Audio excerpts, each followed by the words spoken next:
tout d'abord, on vous a préparé mis un petit transparent pour reparler de la recherche de façon générale, parce que je pense que vous en avez tous déjà entendu parler. Mais en fait, la recherche, je veux dire que c'est un grand sac, mais il y a beaucoup de choses à l'intérieur. Il y a des recherches dans beaucoup de domaines et avec beaucoup de niveaux de recherche, entre guillemets. Donc on a essayé de synthétiser un petit peu ça.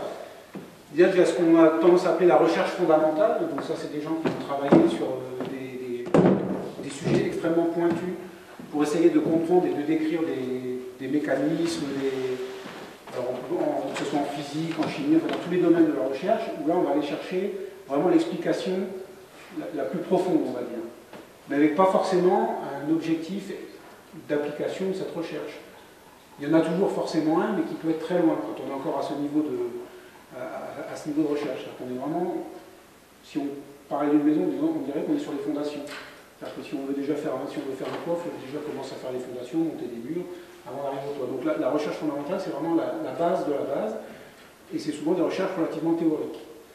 Ensuite, on a des recherches qui sont plutôt appliquées, c'est-à-dire que là, on reste encore dans des choses assez poussées, mais on a déjà un petit peu une idée derrière la tête. C'est-à-dire qu'on ne va pas chercher pour simplement comprendre, c'est qu'on a derrière un objectif assez pratique, pour lequel on a besoin de comprendre les choses, et là, il faut faire des recherches qui vous permettent d'avancer dans ce domaine-là. Quand on a déjà tout défriché à ce niveau-là, on arrive dans un niveau qui est plus du développement. C'est-à-dire que là, c'est toujours de la recherche, mais avec vraiment un objet derrière. Mais pour pouvoir faire cet objet, on comprend, c'est relativement vaste, donc c'est difficile de bien décrire. C'est quelque chose où on a fait des découvertes, entre guillemets, on veut un petit peu les appliquer à quelque chose, et là, on a besoin d'aller plus loin, d'élargir cette recherche de base. Et puis, quand on a vraiment fait un développement, c'est bien de l'avoir fait au laboratoire, on a montré des choses, on a fait des choses qui fonctionnent sur une paillasse, mais entre ça et puis commercialiser un objet ou le rendre utile dans la vie courante, eh bien, il y a encore pas mal de travail, il faut faire un changement d'échelle, il faut faire une adaptation de technologie, des choses comme ça. Et là on parle plus de transfert de technologie, mais ça implique encore de la recherche. Donc l'illustration que vous avez là sur le côté, c'est l'exemple du laser, c'est un bel exemple en fait. Donc les aspects théoriques et recherche fondamentale, ça peut remonter aux équations de Maxwell, donc c'est le 19e siècle. Hein. Après il y a Einstein, qui a postulé un certain nombre de choses. Et puis les premiers lasers, c'est à la moitié du siècle dernier, donc 1950-1960 que ça a commencé à sortir. Et aujourd'hui des lasers, vous en avez partout dans votre quotidien. Dans vos disques CD, la caissière au supermarché qui scanne les codes barres, c'est avec un laser. Quand on va chez le dermatologue, c'est un laser qui est utilisé. Pour soigner certaines myopies, on peut utiliser des lasers. Donc il y en a vraiment partout. Donc il faut comprendre que ces processus-là, c'est des processus longs, collectifs, et qui débouchent pas forcément tout de suite sur une application technologique, et ça n'empêche pas que c'est des processus à haute valeur. Donc ce deuxième transparent, c'est pour vous dire qui fait de la recherche en France en fait. Parce qu'on pourrait se dire, bon, il n'y a que quelques personnes qui font de la recherche en France, et voilà. En fait, c'est pas du tout vrai, quoi. La recherche, vous en avez dans les grandes écoles, dans les universités, naturellement. Il y en a partout, donc tous les universitaires en fait sont des enseignants-chercheurs. Vous avez des organismes dédiés, comme celui auquel on appartient, le CEA. Il y a le CNRS aussi qui est très connu. Il y en a des très spécialisés, comme l'INRIA, qui s'occupe de tout ce qui est informatique, l'INSERM, sur tout ce qui est médical. Il y a le CNES, le Centre d'études spatiales, qui est connu aussi pour tout ce qui se passe autour du spatial. Mais vous en avez aussi dans toutes les entreprises. Et quand on dit entreprise, c'est pas que les grandes entreprises. Alors évidemment, Renault, Michelin, EDF, etc., ils conduisent leurs propres recherches pour les produits qu'ils vont vendre plus tard, L'Oréal, ou ce genre de choses. Mais il y a des petites PME et des petites startups. Au CEA, par exemple, c'est quelque chose qui est de plus en plus fréquent. Maintenant qu'on a un laboratoire à un produit, une découverte qui est applicable, très vite, on essaie d'envoyer ça vers une start-up. Donc c'est un autre modèle économique que celui qu'on a connu quand on avait votre âge. C'est des petits groupes de gens, généralement jeunes, qui vont pousser ces projets et les faire avancer très très vite. Et ça, c'est très dynamique et c'est des choses qui sont assez nouvelles maintenant, qu'on ne voyait pas avant. Donc il ne faut pas vous imaginer que les chercheurs, c'est une blouse blanche, un laboratoire, une méga structure. C'est pas du tout ça. Quand vous avez un doctorat, moi je pense que facilement 70% des gens qui ont un doctorat en fait travaillent dans des entreprises et souvent des petites structures. Voilà. Pour compléter, en fait, il y a beaucoup de collaboration entre toutes ces structures. Par exemple, les laboratoires sont les universités sont souvent associés au CNRS. Toutes les entreprises, qu'elles soient petites ou grandes, ont des collaborations sur des sujets précis avec des labos spécialisés, parce que c'est souvent donc, des recherches qui demandent des équipements, par exemple, très coûteux, qui ne sont pas accessibles à une PME. Donc en général, elles passent des contrats de recherche avec des entreprises, avec des labos qui sont équipés. Et donc tout ça, ça se fait vraiment en collaboration avec beaucoup. Il y a énormément de liens entre tous ces organismes. Quelques mots sur notre organisme de recherche, ça c'est pour vous donner les ordres de grandeur de ce que c'est un grand organisme de recherche en France. Donc nous on travaille au CEA, qui est le Commissariat à l'énergie atomique et aux énergies alternatives depuis quelques temps. Voilà. Et donc les 4 grands thèmes de recherche qu'on a au CEA, c'est tout ce qui est énergie bas carbone, c'est-à-dire tout ce qui va permettre de produire de l'énergie sans émettre trop de CO2. Il y a tous les aspects défense, sécurité. Donc là, ça concerne tout ce qui est attrait essentiellement à l'arme nucléaire.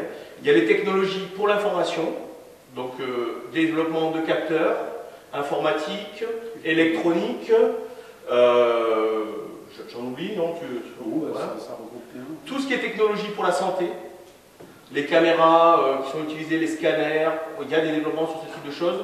Le biomédical.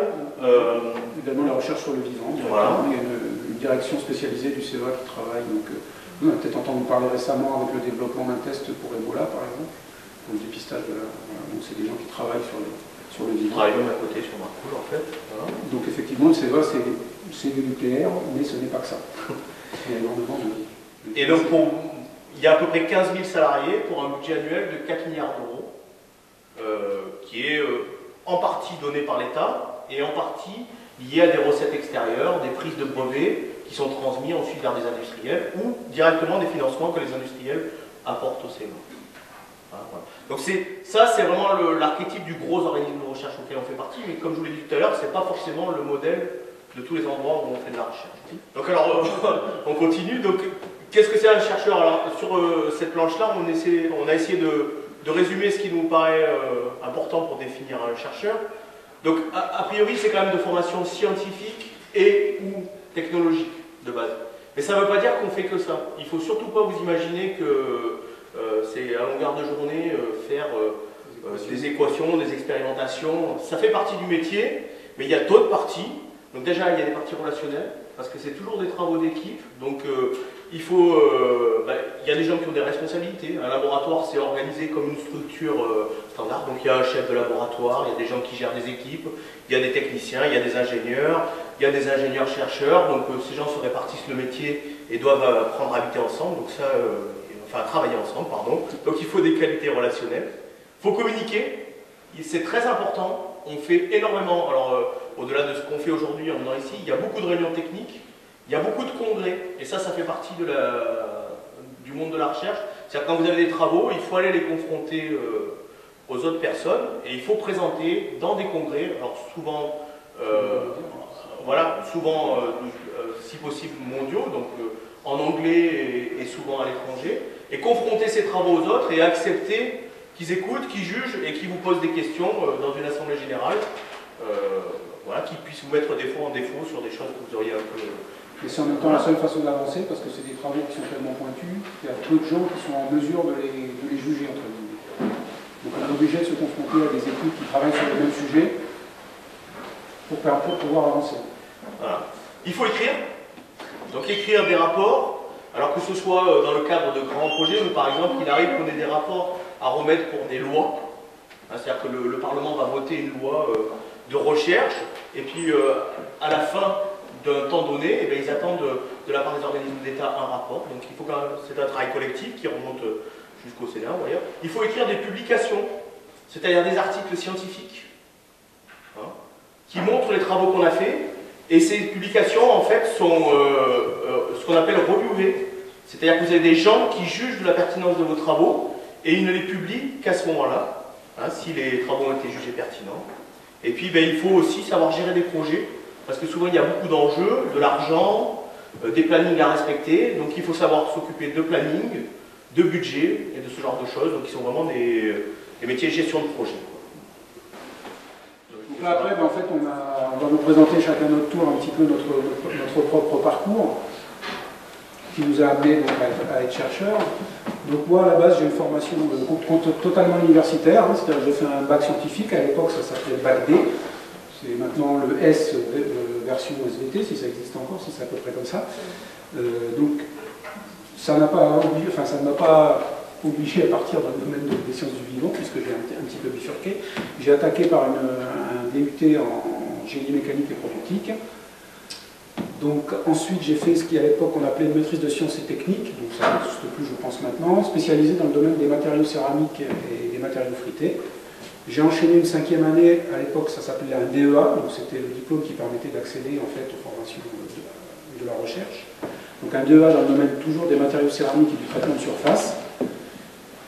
Après je vous ai fait grâce de mon service militaire parce que je n'avais pas le choix, et puis donc j'ai enchaîné sur donc, la préparation d'un doctorat, qui se fait dans le cadre d'une thèse, sur laquelle je reviendrai un petit peu après pour vous expliquer ce que j'ai fait.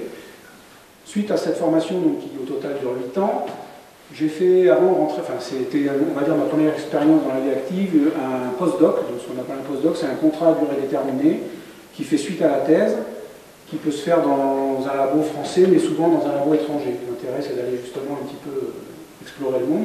Donc moi j'ai fait ce postdoc à l'étranger, au Portugal, pendant 1 an, pour travailler sur toujours des travaux en continuité de ma thèse. Et ensuite, je suis rentré dans une structure, donc on a parlé tout à l'heure, on a fait un descriptif un petit peu de toutes les structures dans lesquelles il y avait de la recherche, dans un endroit qui s'appelait le Centre de transfert de technologie céramique, et c'est une structure qui est un CRIT. Donc un CRIT, c'est un centre régional d'innovation et de transfert de technologie. Donc c'est des petites structures dédiées à de la recherche plutôt appliquée, il en existe à peu près 200 en France, qui sont très spécialisés dans un domaine. Donc le mien c'était dans le domaine des matériaux céramiques, et qui en fait aident les entreprises dans un tissu local ou national à faire de la recherche et du développement dans le domaine sur lequel il est spécialisé. Donc moi dans mon cas, dans le domaine des matériaux céramiques. Donc j'ai fait ça pendant une dizaine d'années, et puis bon, j'ai eu envie un peu d'autre chose, et je suis rentré à ce moment-là au CEA, à la direction de la recherche technologique sur le centre de Grenoble. On a expliqué que c'est vrai, il y a beaucoup de directions et de centres. Donc je suis rentré au centre de Grenoble où j'ai travaillé, je reviendrai peut-être un petit peu après, sur des applications pour les piles à combustible, essentiellement. Et puis au bout de 3 ans, j'ai demandé ma mutation pour le site de Marcoux, où je suis maintenant depuis 7 ans et où je travaille plus maintenant dans le domaine du traitement des déchets nucléaires. Pour vous donner un aperçu un petit peu de ce que ça m'a amené à faire dans cette vingtaine d'années au niveau de ma recherche, j'aurais pu y passer l'après-midi, mais j'ai sélectionné un petit peu quelques différentes briques. Donc déjà mes travaux de thèse. Donc pour la préparation du doctorat, en fait, le doctorat c'est la première étape, on va dire, du chercheur, c'est encore de l'apprentissage, mais c'est l'apprentissage de la recherche par la recherche. On a plus de cours à partir de ce moment-là, les cours sont terminés, on est dans un laboratoire, et on a un sujet de recherche à mener, on a 3 ans pour ça. Bien sûr, on est assisté par des chercheurs confirmés qui nous apprennent le métier, entre guillemets. Donc moi j'ai travaillé à l'époque, peut-être certains de vous connaissent ça, il y avait un projet de navette spatiale européenne pour concurrencer la navette américaine, qui s'appelait la navette Hermès, et au niveau justement des thésards à l'époque, il y avait pas mal de sujets de recherche sur ce projet-là. Et moi donc avec ma formation céramique, j'ai trouvé un sujet où j'étudiais le comportement au fluage d'un matériau céramique, c'était un composite, donc avec une matrice en vitrocéramique, donc la vitrocéramique c'est le matériau des plaques de cuisson, et qui est un matériau relativement fragile, et il était envisagé pour faire la structure de la navette, parce qu'il a de très bonnes propriétés de tenue à la température, mais il est fragile, donc il était renforcé par des fibres, c'est ce qu'on voit sur la photo à droite. Vous avez une photo qui est vue au microscope électronique à balayage, où on aperçoit les fibres dans une matrice en vitrocéramique. Et donc pendant 3 ans, j'ai étudié un petit peu les mécanismes d'endommagement de ce matériau quand il était sollicité mécaniquement à chaud. Donc c'était le but de ma thèse, c'était ça, c'était déterminer les mécanismes pour pouvoir faire un modèle, en fait, pour prédire quand ce matériau allait fatiguer en fonctionnement. Donc ça m'a occupé pendant 3 ans. Ensuite, là, un autre exemple de recherche que j'ai mené quand j'étais donc au Centre de transfert de technologie céramique. Donc, vous avez peut-être entendu parler, actuellement c'est très à la mode, de l'impression 3D. Donc c'est un procédé dont on parle beaucoup maintenant, mais qui historiquement a maintenant plus de 30 ans. C'est quelque chose qui est né en 84, donc ça existe depuis pas mal d'années, mais c'était cantonné encore justement pas mal au niveau de la recherche et des labos, et un petit peu de l'industrie. Ça s'appelait à l'époque le prototypage rapide, on ne parlait pas encore d'impression 3D. Et moi donc j'ai travaillé sur ce sujet-là pour appliquer cette impression 3D aux matériaux céramiques. L'impression 3D qu'on connaît actuellement, c'est plus des plastiques. Moi j'ai développé un procédé qui permettait de faire de l'impression 3D de matériaux céramiques et plus spécifiquement d'appliquer ce procédé à la fabrication de prothèses osseuses sur mesure. Donc là c'est un exemple, quelqu'un qui a eu un accident, qui s'est complètement fracassé le crâne au niveau de l'arcade. À partir d'un fichier obtenu dans un hôpital sur un scanner, on arrivait à refabriquer en impression 3D une pièce avec une céramique donc, que j'ai développée, avec une structure, avec un matériau proche de l'os. Un matériau qui est de l'hydroxyapatite, qui est en fait la même structure que l'os. Et donc ça permet de faire des prothèses qui sont exactement adaptables au traumatisme et qui en plus avec un matériau totalement biocompatible et biorésorbable. Donc ça c'est un exemple de recherche totalement appliquée, mais qui m'a quand même obligé à approfondir certains domaines. Par exemple, comme c'était de la stéréolithographie, c'était polymérisé avec un laser, donc il y avait une étude de l'interaction laser-matière, il y avait aussi beaucoup d'études de rhéologie, parce qu'il fallait mélanger de la poudre céramique à une résine. Donc c'est quelque chose de très appliqué, mais qui peut, sur des points très précis, amener à faire des recherches assez poussées. Un troisième exemple de ce que j'ai fait donc, au CEA à Grenoble cette fois-ci, c'était d'étudier des matériaux et la mise en forme de ces matériaux pour faire des cellules de piles à combustible. Donc la pile à combustible, c'est un dispositif qui va utiliser l'hydrogène pour produire de l'électricité et ne recracher que de l'eau derrière. Donc c'est un processus électrochimique qui est très très connu, qui est connu depuis très longtemps également, mais son application, même industrielle ou dans le grand public, tarde à venir parce qu'il y a des contraintes en termes de matériaux, en termes technologiques qui sont très compliquées à résoudre. Donc moi j'ai apporté un peu ma brique à l'édifice en travaillant sur les matériaux d'électrode et le support, enfin l'électrolyte. Je ne vais pas entrer dans les détails, on n'a pas le temps. Si ça intéresse certaines personnes, on peut en discuter après, il n'y a pas de souci. Et en dernier exemple, je vous ai mis ce que je fais ici actuellement donc au CEA de Marcoule. Je travaille donc, comme je vous le disais, sur les matériaux de conditionnement des déchets. Donc le nucléaire, on sait que ça laisse quelques déchets ultimes, qui sont des produits de fission. Et pour les rendre inoffensifs, entre guillemets, pour les maîtriser, on les enrobe, enfin on les enrobe pas, on les vitrifie. On va créer un verre avec ces déchets, ce qui va permettre d'immobiliser des matériaux radioactifs et donc d'éviter leur dissémination dans l'environnement. Et donc en bas, vous avez un exemple d'une simulation qui est faite, par exemple, pour étudier l'impact de l'auto-irradiation. C'est-à-dire que le verre, comme il a des éléments radioactifs à l'intérieur, quand ces éléments vont se désintégrer, ils vont avoir un effet au niveau de la structure du verre. C'est-à-dire que c'est comme si on tirait dedans avec une balle, forcément ça va déstructurer la matière. Donc c'est des choses qu'on étudie à l'échelle de l'atome et à l'échelle de la microstructure. Donc pareil, c'est peut-être un peu compliqué pour rentrer dans le détail maintenant, mais ça vous montre voilà, que sur une vingtaine d'années de carrière pour l'instant, j'ai fait des choses relativement différentes, et que donc même avec une formation un peu spécifique, ça ouvre quand même des champs assez variés. On ne s'enferme pas avec la recherche dans un domaine pointu auquel on est condamné à rester à vie. C'est quelque chose d'assez ouvert. Donc voilà pour moi, je vais passer la parole à Fabrice. Alors moi, donc, vous allez voir, j'ai un parcours qui est un petit peu différent et un parcours professionnel aussi qui est différent. Donc moi j'ai fait un bac sérieux, je pense que ça n'existe plus non plus. Alors on m'a dit que c'était SSI, maintenant j'espère que je ne me suis pas trompé. Voilà. Après j'ai fait un DUT, une licence professionnelle et à ce moment-là je suis rentré dans la vie active. C'est-à-dire que j'ai cherché du travail et je suis parti travailler parce que il était nécessaire pour moi de le faire. Donc j'ai commencé dans une entreprise privée par un CDD de 18 mois. Et j'ai mis le temps que j'avais à profit et ma jeunesse pour continuer à étudier, mais cette fois-ci en cours du soir. Et au bout de quelques années, j'ai eu donc 3 ans, un diplôme d'ingénieur, donc qui aurait été dans la continuité si j'avais pas, si j'étais pas entré dans la vie active et que j'avais intégré une école d'ingénieur, bon, ce qui n'a pas été mon choix. Et donc j'ai eu ce diplôme d'ingénieur, donc au bout de 3 ans, c'est-à-dire ce qui correspondait à peu près à la fin de mon deuxième CDD de 18 mois, où j'ai travaillé pour une agence du ministère de la Santé. Hein. Et donc c'est à ce moment-là que j'ai intégré le CEA à Saclay. Et le CEA m'a offert l'opportunité de faire une thèse derrière, pendant mes activités professionnelles. Donc j'ai pu, tout en étant salarié, faire cette thèse. Ce qui est quand même quelque chose de très intéressant et de très bien. Et en 2004, donc après 4 années passées sur Saclay, j'ai muté sur le centre de Marcoule, tout simplement parce que ça me rapprochait de ma famille au départ. Hein. Alors sur Marcoule, qu'est-ce que j'ai fait? Donc je n'ai pas mis tout ce que j'ai fait auparavant. Je vous ai mis quelques illustrations. Alors moi j'aime bien les images, donc j'ai mis des images sur ce que je fais sur Marcoule. Donc de 2004 à 2008, j'ai fait de la métrologie et de l'imagerie des rayonnements ionisants. Donc je ne sais pas si vous le savez, vous la prenez peut-être en terminale. Donc la radioactivité, il y a une émission de rayonnement et ces rayonnements sont invisibles pour l'œil humain, donc on ne les voit pas. Et moi j'ai travaillé pendant 4 ans sur des capteurs qui permettent de former une image de ces rayonnements, de les voir et de les localiser dans l'espace, ce qui est quelque chose de très important et de très intéressant pour tous les chantiers de démantèlement, par exemple, qui vont être à conduire sur les différents centres. Donc ce que vous voyez là, en fait, c'est des images en fausse couleur de la radioactivité, vous voyez, sur des installations nucléaires.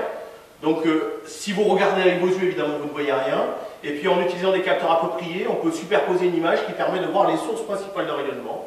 Donc on peut imaginer par exemple que si on envoie après un objet robotisé développé par d'autres laboratoires du CEA qui va intervenir pour couper cette tuyauterie, et bien grâce à ce type d'outil, il saura quelle tuyauterie aller couper en priorité pour évacuer le plus de radioactivité. Hein, voilà. Donc si vous avez d'autres exemples sur de l'imagerie de rayonnement alpha qui peuvent servir dans d'autres situations. Hein. Donc ça c'était de 2004 à 2008. Et depuis 2008, j'ai complètement changé de secteur d'activité. Maintenant, je fais de l'instrumentation pour la mécanique des fluides.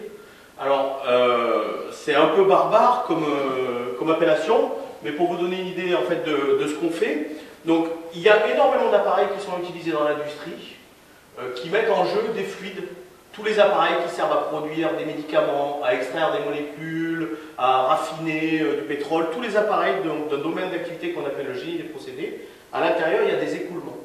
Et comprendre comment les écoulements circulent, donc comment les fluides circulent dans ces appareils, c'est quelque chose de très important pour optimiser les procédés et les rendre moins polluants.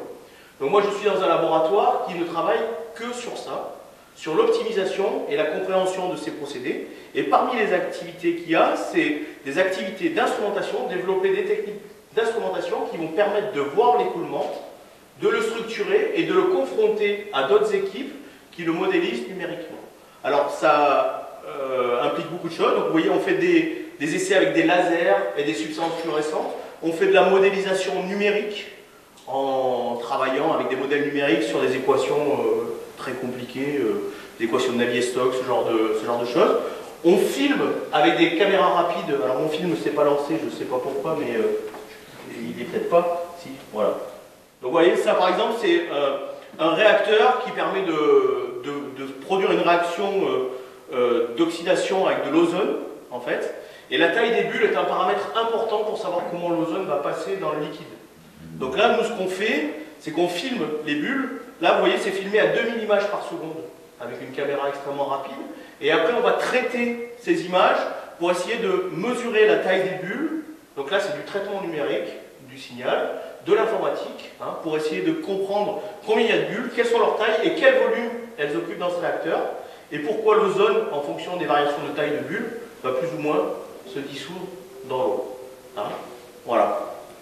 Bon, je pense que c'est... bon, après, on peut en discuter, mais voilà à peu près ce que je fais aujourd'hui. Hein. C'est une question à laquelle il est difficile de répondre. Donc, il y a des grands programmes de recherche qui sont décidés par l'État, en fait. Donc, qui sont discutés, je ne sais pas à quel niveau. Nous, on a une structure avec... Donc, au CEA, il faut que vous imaginiez qu'il y a des gens qui s'occupent des programmes de recherche, des répartitions, des financements et ce genre de choses. Et après, il y a des chercheurs. Hein, il n'y a pas que des chercheurs. Et donc, on nous donne des grands cadres dans lesquels on doit avancer. Ça n'empêche pas que... Ouais, il y a des objectifs, mais ça n'empêche pas que... Donc, il y a un contrat objectif État, qui est signé, alors je ne sais plus, tous les 4 ans ou quelque chose comme ça. Donc, tous les 4 ans, l'État demande au CEA un certain nombre de choses et passe un contrat avec le CEA. Et donc, tout ça se décline après sur les différentes directions et les différents centres. Mais ça n'empêche pas qu'on a une part aussi de recherche et d'initiative dans notre métier qui est très importante.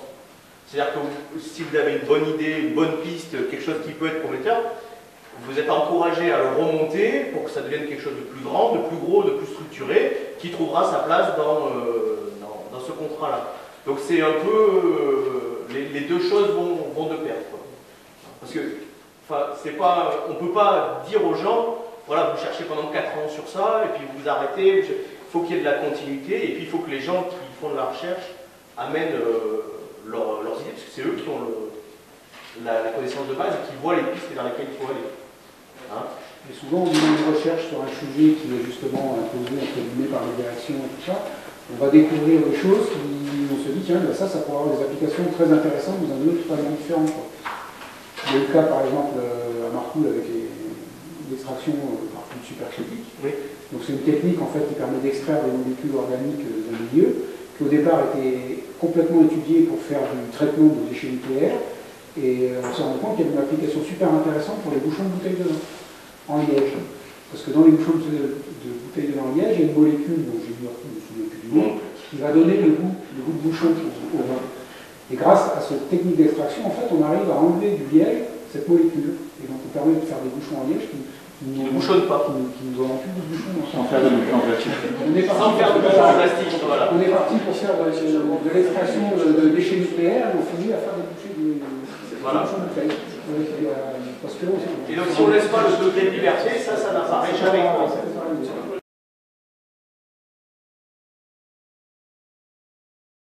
J'ai une thésarde que j'encadre, qui vient de débuter sa thèse.